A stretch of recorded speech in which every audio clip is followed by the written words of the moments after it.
I think it's definitely good to raise awareness that there are women in horror. I think from when I started and where I am now, I've noticed a big difference in the perception of women in horror. I always remember when I did my first short film, which was about 5 years ago, and I just graduated from my MA, and I did like an interview similar to this, and literally the interviewer was completely amazed that a woman actually had gore in their film.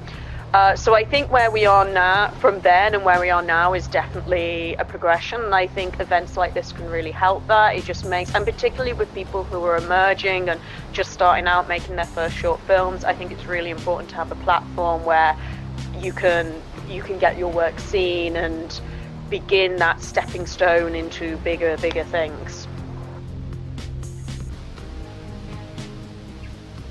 What I always suggest to everyone is you need to focus on one idea, because what tends to happen is people who can get very distracted by lots of different ideas and they end up not making anything. And I think it's really important to just, once you decide to focus on a project, that project has to be your life. And also, just to do it, it can be a very whether you're a man or a woman, it's a hugely frustrating industry, and it's not an industry that's in a good state at the moment. Illegal downloading is completely annihilating the industry, and there is very little funding for first-time feature filmmakers, first-time short filmmakers. So, but luckily we're also in an era where it's a lot cheaper to make films, and you can just grab a camera and make something awesome. So my advice to everyone is always just pick up a camera and do it. And no matter what you have to sacrifice, no matter what you have to get, if you can't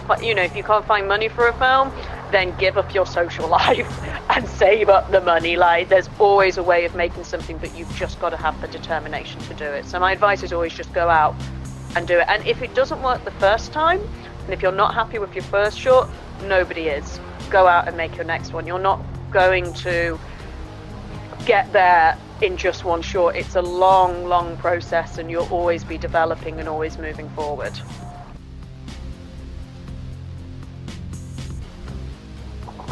When it comes to ideas, like literally, I have no idea where my ideas come from. They quite literally just pop into my head. I will see something ridiculously mundane, and for some reason it will trigger off something, and I'll just go absolutely like, mental, head gone mental.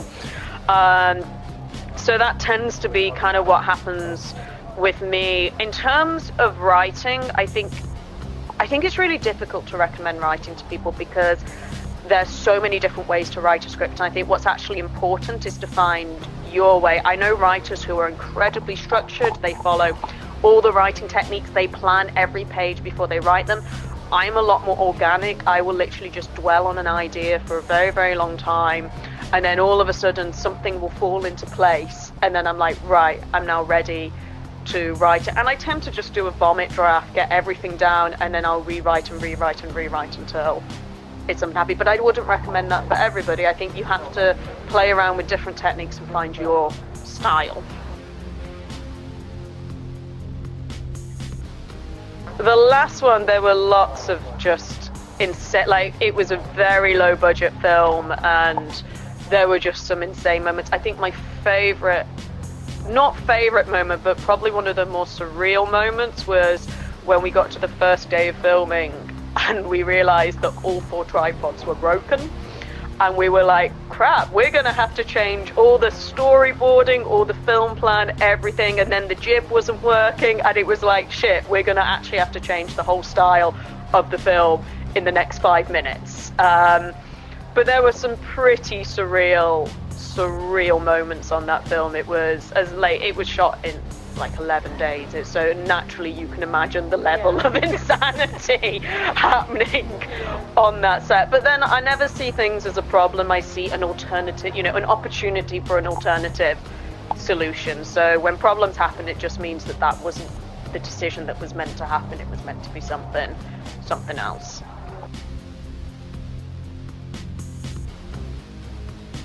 I think for me, it's always an interesting question, that. I mean, the second I picked up a camera, I knew I wanted to be a filmmaker.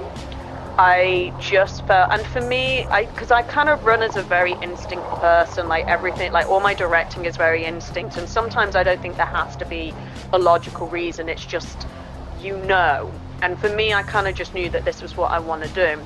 I think film, I don't ever believe that film that has the power to change the world. I don't think a film will ever change the world, but I think film has the potential to inspire the person who could. And I think for me, the ability to tell stories, and stories, no matter what genre they are, like my favorite horror films are horror films that have a point and a purpose and a reason for existing. I think that is an incredibly exciting thing to be a part of. But also, I think even just to make someone laugh or make someone cry or just to have any, you know, to have the opportunity to have any effect on someone, I think is an awesome situation. And yeah, I think for me it was quite a natural draw, and I kind of just knew the second that I picked up a camera, I was like, right, this, and don't get me wrong, I made a whole bunch of shit films. Like, I made awful, all my first 3 films, like, which I did at the Film Society at university, have been deleted off all records.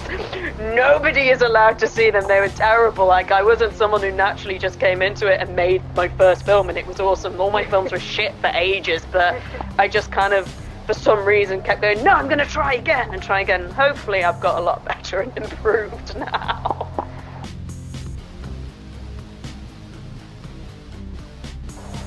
Different directors have inspired me and different films have inspired me at different times. Like, when I was a teenager, I was a huge Tim Burton fan. I absolutely love Tim Burton. I know he's not a great director. I know the second you mention him, people start going, oh, no, he's terrible. But I don't really give a toss, because for me, there was just something that really, at that point in my life, really resonated with me.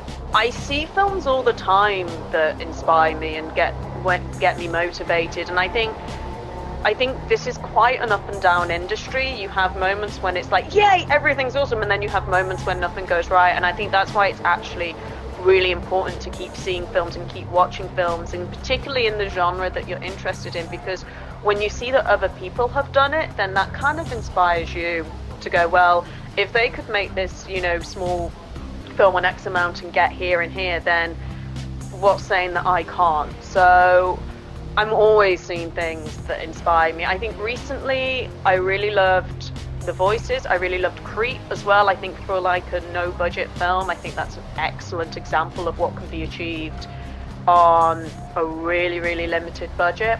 I'll always say that my favorite horror film of all time is Martyrs. I felt really inspired when I saw that. And yeah, I think but even recently I just saw Spotlight, and I felt really inspired by that, because I'm very into dialogue and script writing, and I think just to have that, to be able to convey that kind of story and just do it so simplistically and excellently. So pretty much all the time there are things that inspire me and get me really excited to go out and make films. And I think it's important to always be watching, otherwise you'll stagnate.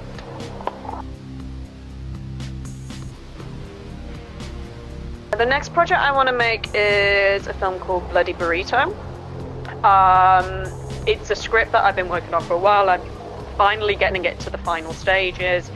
It is a lesbian cannibalistic love story set in a Mexican restaurant between 2 waiters, which is a dark, very, very, very dark comedy. I don't think I'll go much darker. I think this is my limit now. I'm like, I've got to lighten up a bit. So yeah, I'm kind of just starting to, now that the last one was finished like a week ago, it's like, right, let's try and get the next one. Let's get the ball rolling as soon as possible, but we'll just see what happens. Thank you.